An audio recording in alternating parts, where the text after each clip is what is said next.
Outstanding. Well, today we have a special guest, Alan Katzman, and he is a pioneer in developing and advocating techniques to teach students how to use social media. For those people who didn't go to college or those who went a long time ago, we didn't have to worry about this type of thing, but he is going to help us understand how this will play. He helps teams build a compelling and reflective digital presence as a game-changing tool for creating academic and career success. Ellen is a sought-after speaker for high school students, parents, and educational professionals while frequently participating in education-related events nationwide.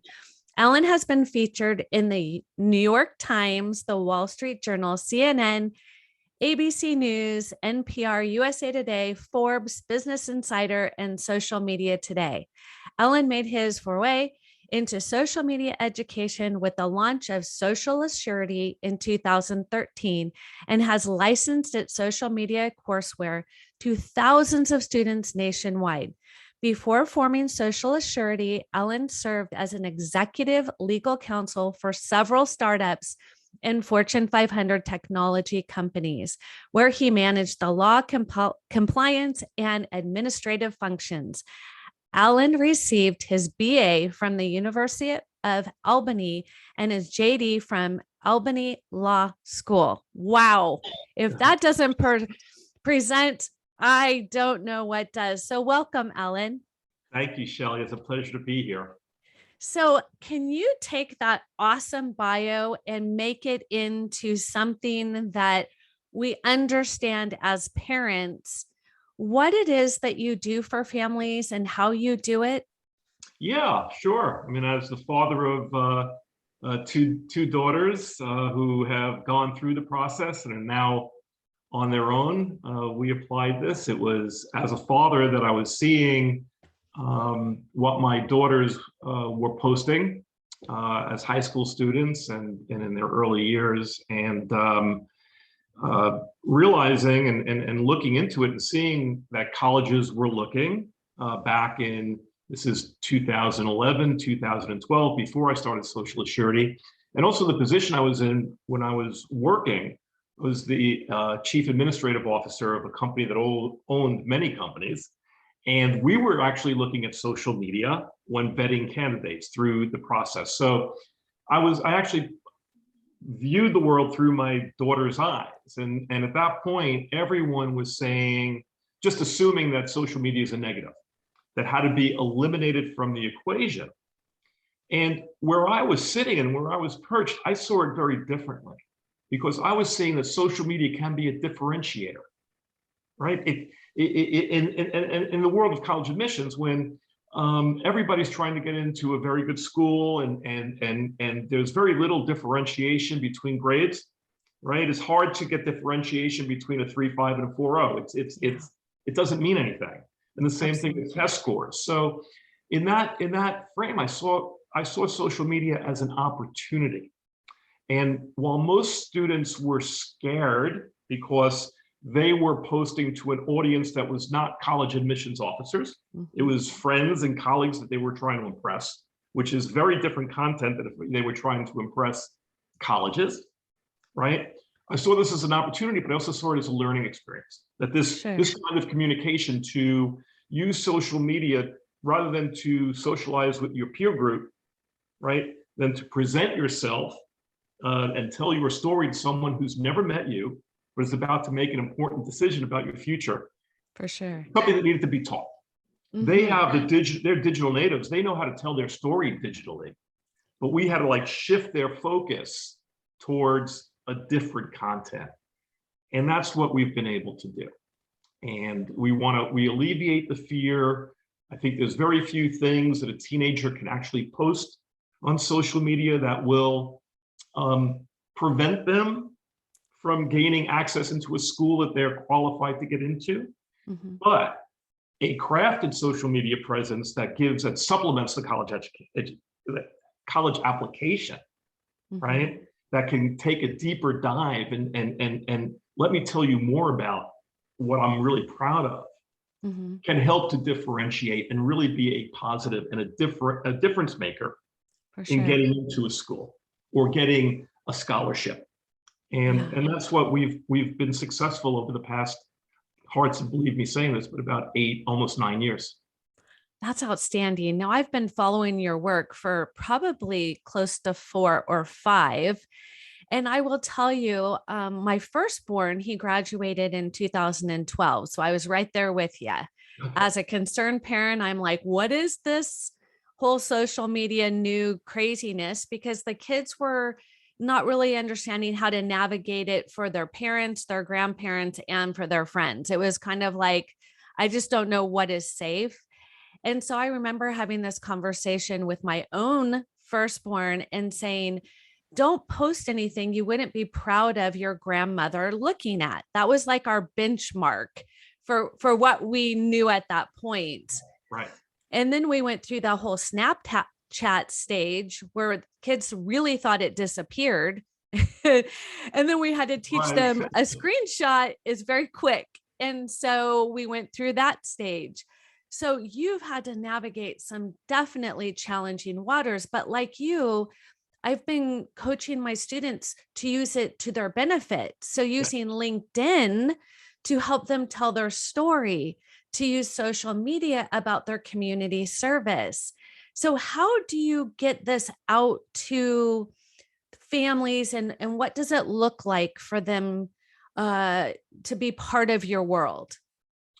Well, we offer a variety of services and support. We've come up with online training programs that students can self-teach, and we bring them step by step. Again, we're big believers in LinkedIn. We think that for almost every high school student who is looking to get into college, LinkedIn is a great supplement or complement to their college application. Mhm. It enables them to go deeper into presenting who they are. And, we're also, we understand that colleges, although the surveys will indicate that it seems to have hovered at about 35% of college admissions officers have indicated they'll look at social media, but 2/3, 66% to 70% are willing to look.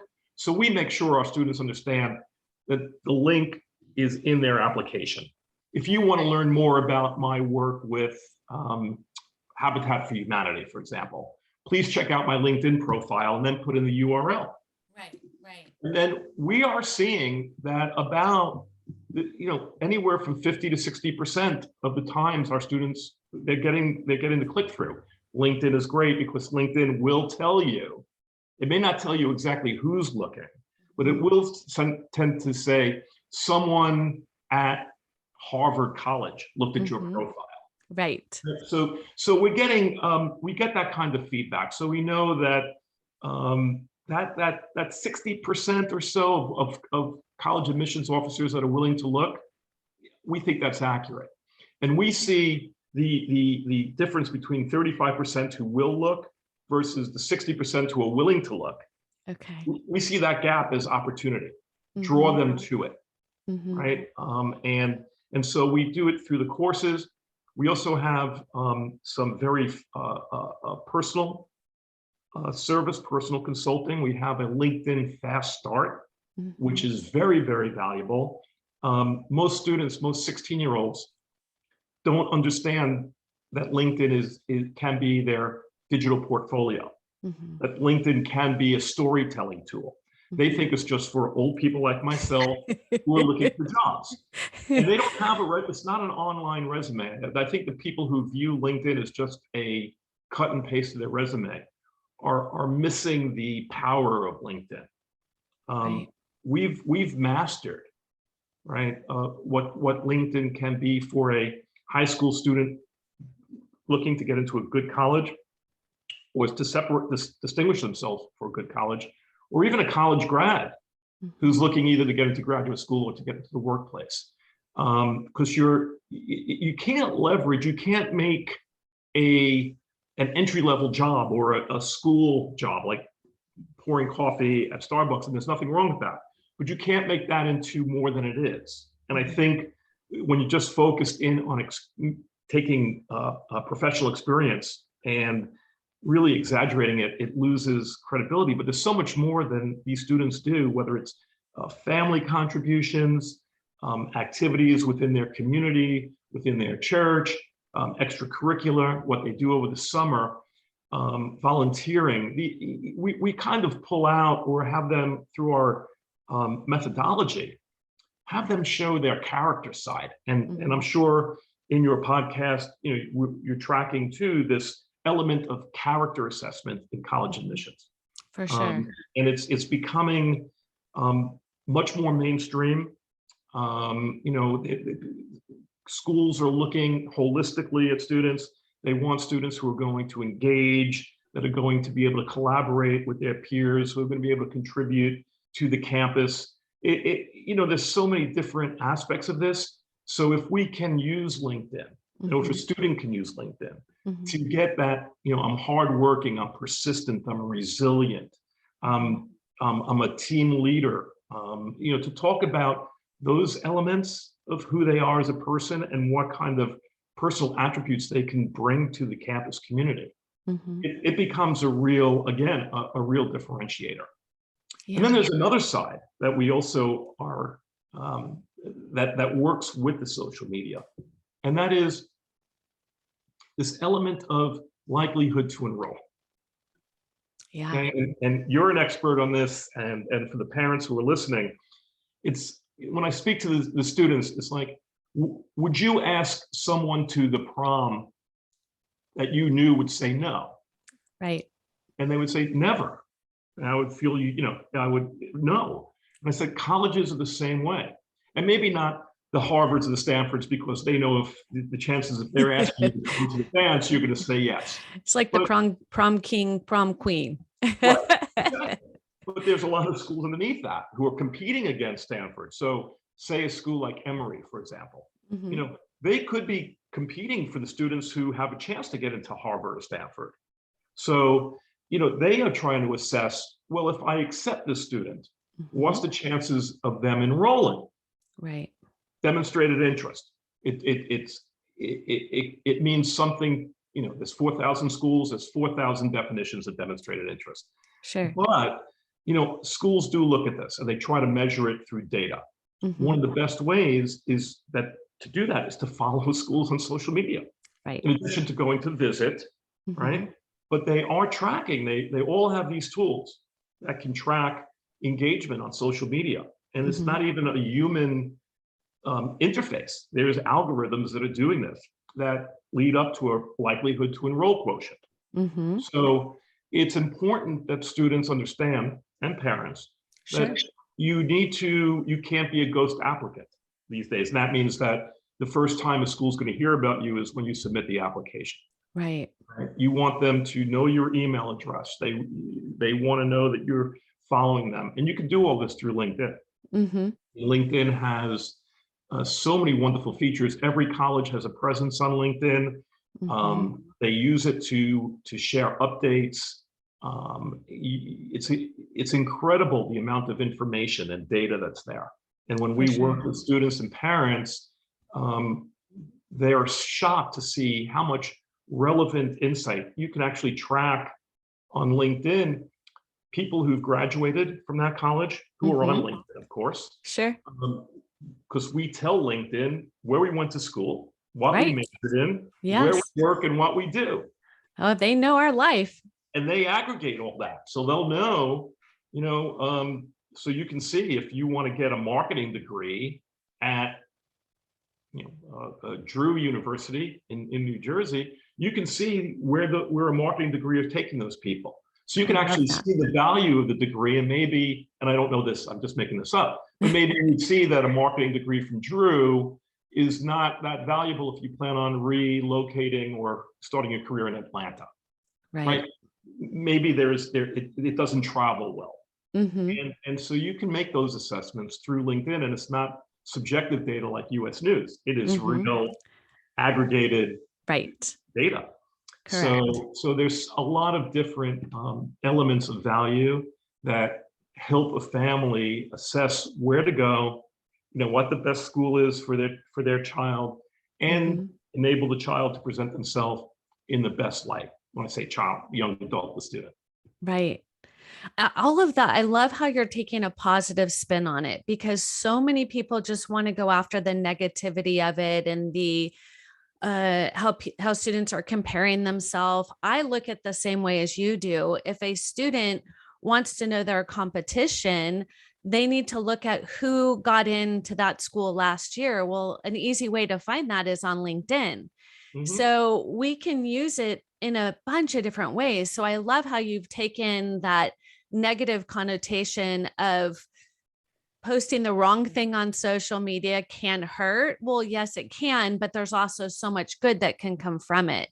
So I love the positive element to it.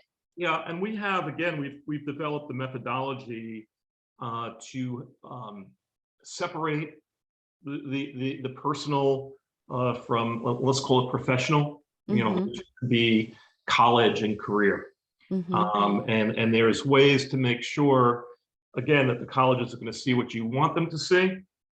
And by creating content for them, that goes a long way to help it, right? Right. Like I say, if you have a bad entry in Google, the best way to push that down is create new, more compelling content, Sure. right? And we know, like, for example, LinkedIn gets priority indexing on Google. So Mm-hmm. if you have a LinkedIn account, and we have techniques that will make sure your name is captured in the URL cleanly, it will be the first or second item that comes up on a Google search. Twitter right after that. Right. And well, who knows where Twitter's going to be. But be that as it may, they're going to see a LinkedIn profile. Right. So they're going to see, and that's going to satiate them, because one of the things we said early on, Shellee, colleges are not looking at social media to find reasons to reject qualified students. Right. That was not why they were looking. As I said before, there's so many qualified students apply to these schools. Mm-hmm. It's very hard to distinguish between them. So if they're looking to learn more about the student, Mm-hmm. and we might as well then give them something to see. And Absolutely.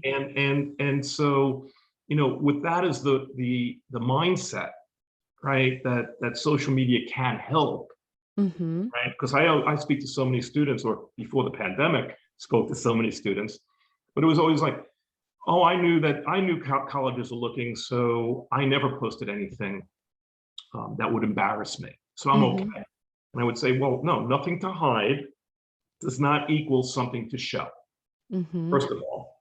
And then you have to dig deeper, because they may think they never posted anything that would embarrass them, because they posted, as you said earlier, I put it on Snapchat, it disappeared, or I went under an alias on this other site. Mm-hmm. So they're saying, I never posted anything that could embarrass me on, the big platforms, on Facebook, on Twitter, Mm-hmm. but it could be there.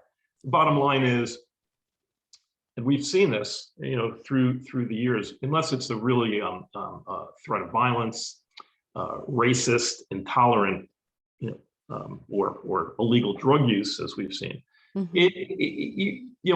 A teenager being a teenager, socializing, right, is probably not going to hurt or impact. But if Right. you can tell your story, and if you can express yourself, Mm-hmm. show writing samples, show, if you have an Instagram account, if you're interested in more visual, fashion design or Mm-hmm. architecture, Mm-hmm. you can create distinct portfolios Oh, it's amazing. and put that out. I mean, all this to supplement your application, Shellee. How valuable this could be to bring Right. this to life, and to bring color to an application. And that's what we do, and that's what we help families do. I love that.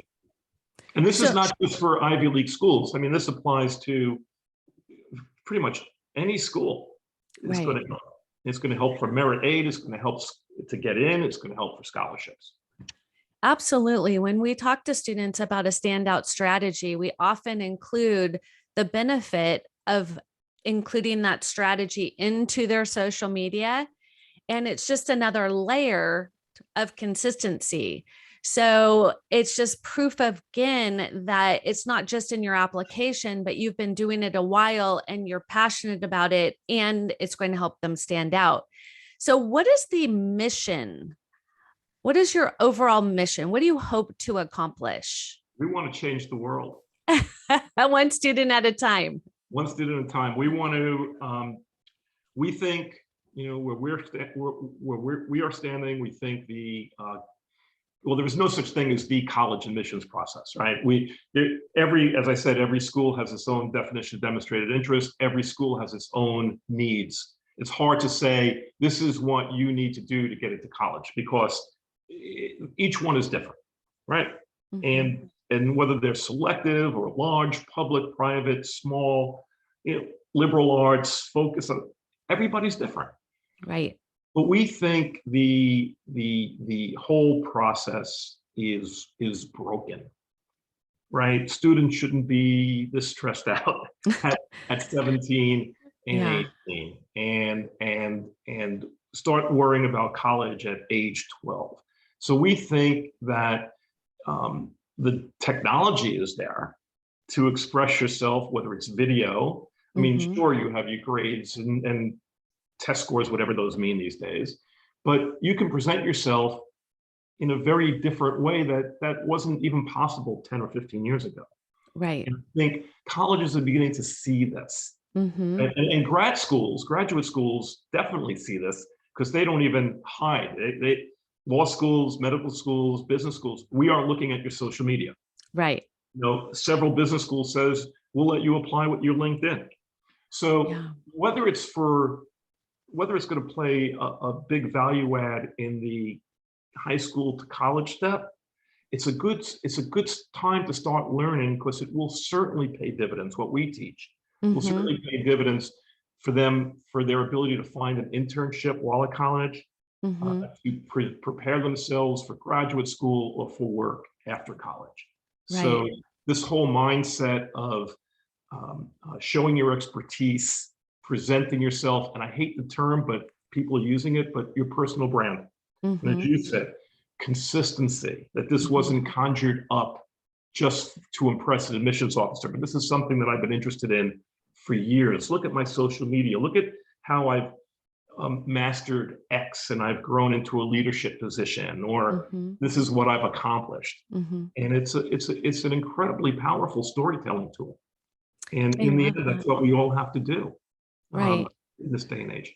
So if you were going to leave parents that are listening with one thing they can do, or something you recommend, just that one thing that might make a difference, what would that be?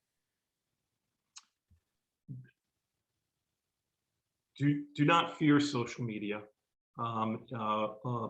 Learn about it, and there's probably not one high school student who could not benefit from getting on LinkedIn. And I'll leave it as simple as that. I mean, it took 8 or 9 years for me to really embrace LinkedIn for what it is and what it's not. But it is not their resume. And if they have never worked a day in their life, that's fine. It's about presenting them in what they've done the last handful of years that has prepared them to take the next step. And that could be anything. That could be family service. That could be, what they're proud of, an accomplishment in school. It's a very simple story to tell, but it really works, and it can be presented. And I would invite the parents to, we have online, you can do an on 15-minute session. We can show you examples of students who really got it. And if you see their presentation, both visually, right? Because LinkedIn, believe it or not, is a very visual platform. Right. It's kind of for students, once they see how others present themselves, then their digital nativism takes over. Yeah. And they really they do a wonderful job of, here's who I am. Right. And they're very proud to append that to their college application. For sure. Yeah. So if a family wanted to get in contact with you, what would be the best way for them to learn more about you, about the programs, that type of thing? They can go right to our website at socialassurity.com. Okay. And the call to action on the website is book a consultation. And Okay. we'll get up a screen share just like this that we're using here. And I will talk to them and show them examples and take it from there, either myself or my colleagues. Outstanding. Well, thank you, Ellen. We really appreciate all of the information and helping us prepare our students for success. Shellee, thank you so much for having me. It was great talking to you again. My pleasure.